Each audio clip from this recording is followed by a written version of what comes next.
All right, if you're interested in buying or selling Micron stock, you need to see this video.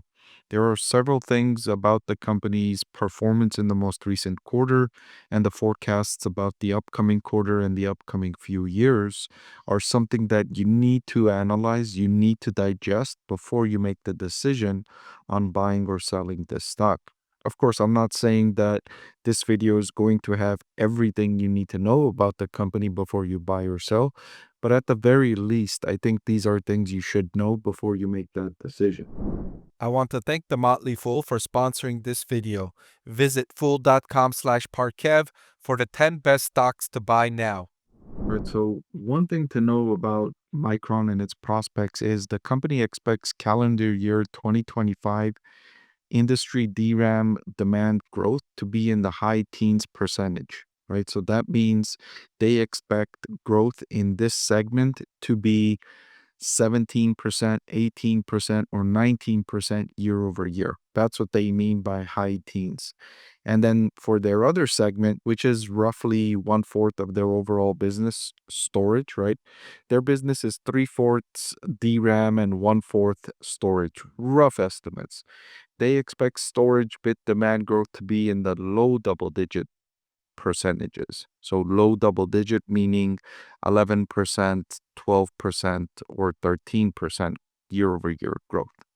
So solid growth forecasts in 2025 for both their DRAM segment and their storage segment. And the good news for investors is that the DRAM segment is the more important segment, consisting roughly three-fourths of its revenue, and the management team expects that part of its business, the industry, to grow much faster or faster than the storage demand for its business. That's good news. Okay, so that's for 2025. For the medium term, which is over the next 2 to 4 years, they anticipate industry bit demand growth of mid-teens compounded annual growth for both DRAM and NAND. So that means 14, 15, 16% growth compounded annually for the next 2 to 4 years for the overall business, right? Both parts of its business. And that's very good growth, right? If Micron generates that kind, if it just grows at the industry level and it doesn't gain any market share, so it grows its revenue at 15% over the next 3 years, each and every year, I think investors would be pleased with that kind of performance given the company's operating leverage, right? So Micron houses and it does all the production in-house. And so when you have that kind of business and you have revenue growing at the top line by 15%, that drives increased capacity utilization, which drives profit growth that exceeds revenue growth. So if revenue is growing by 15%, it would be reasonable to assume that its profits will grow by 30%. Now, I'm not saying revenue will grow by 15%, but all Micron has to do, if their forecasts are correct, to grow revenue at 15% would be to maintain its market share, not grow and not lose market share. Which, by the way, given their lead in technology and given their robust investments, I think it would be reasonable to assume that Micron would actually gain some market share over these next 2 to 4 years. Additionally, Micron said that DRAM revenue increased by 15% in the most recent quarter, with bit shipments increasing over 20%, but prices decreased in the low single-digit percentage range, primarily due to a higher consumer-oriented revenue mix. So the actual units sold increased by over 20%, but since prices decreased by the low single-digit percentages, DRAM revenue actually increased by 15%. For the storage segment, revenue increased by 16%, with shipments increasing in the mid 20 percentage range and prices decreasing in the high single-digit percentage range.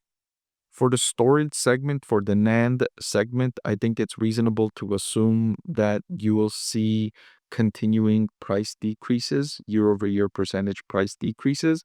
For the DRAM segment, it remains to be seen. You could see continued decreases in prices, you could also see prices increase slightly because in the DRAM segment, you've got the boom in artificial intelligence, which is really driving demand growth for DRAM. And the buyers in that segment are paying premium prices to receive that technology on time and as expected. So for the company, gross margins were above the higher end of where they forecasted, primarily due to better prices for DRAM and storage. So even though the prices were down year over year, it was much better than the company was expecting.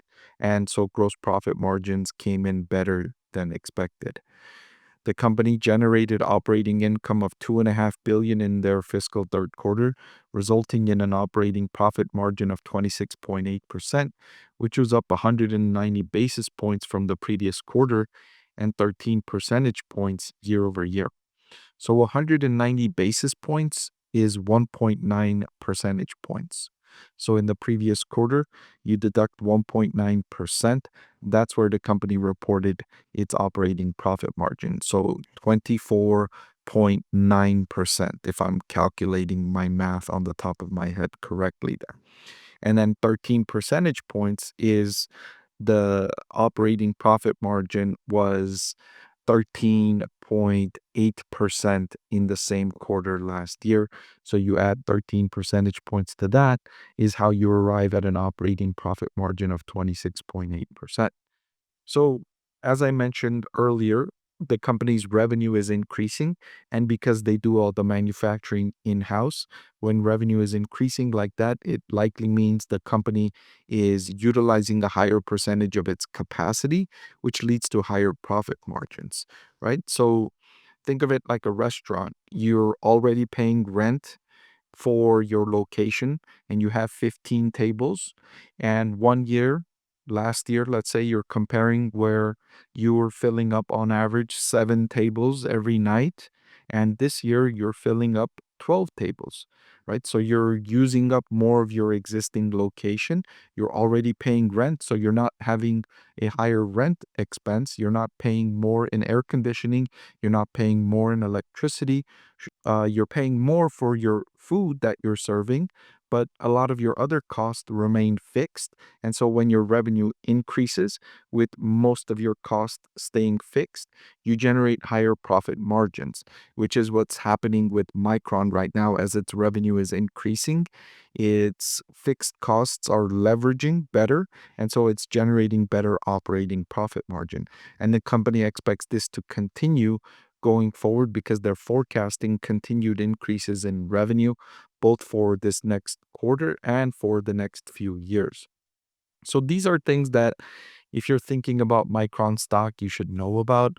I have many, many videos on this company on my channel. If you're interested in that, subscribe to my channel. There's a playlist on Micron stock. I recommend watching some of those videos before you make a decision on buying or selling Micron stock. Hey everyone, I'm excited to announce that my book is finally available for sale. I've been working on it for more than a year now, so I'm really excited to finally share this with you now. It goes through my framework for evaluating stocks. Some of you often ask why I like this stock or why I like the other stock, and this framework provides you the things that I look at when I'm evaluating stocks. I've added the link in the description below.